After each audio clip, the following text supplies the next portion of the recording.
আচ্ছা হুজুর, একটা কথা জিজ্ঞাসা করবো? বলো বাবা। আমরা এই যে নামাজে এই যে হাত বান্ধি, এই হাতটা যদি ছেড়ে দিই তাহলে কি আমাদের নামাজ হবে? নামাজ তো হবে বাবা, তবে মনে হবে যে আমি আল্লাহর সামনে না দাঁড়িয়ে পল্টনে মিছিলের সামনে দাঁড়িয়ে আছি। আচ্ছা হুজুর, আমি এই যে নামাজ পড়তে যাই তার দুই এক সময় ফোন সাইলেন্ট করতে ভুলে যাই, তো এতে কি আমার কোনো গুনাহ হবে? তোমার কোনো গুনাহ হবে না বাবা, তবে তোমার মোবাইলে যদি টিকটকের গান বেজে ওঠে তাহলে তোমার পিছনের নামাজিরা গুনাহ করে ফেলতে পারে।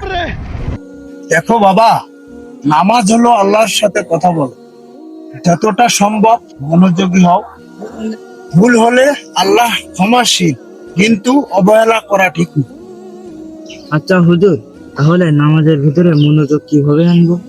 ঠিক যেভাবে ফেসবুকের পাসওয়ার্ড ভুলে গেলে মন দিয়ে মনে করার চেষ্টা করো, তেমনি তার থেকেও বেশি মন দিয়ে আল্লাহকে স্মরণ করার চেষ্টা করো। নামাজে মনোযোগ এসে যাবে ইনশাআল্লাহ।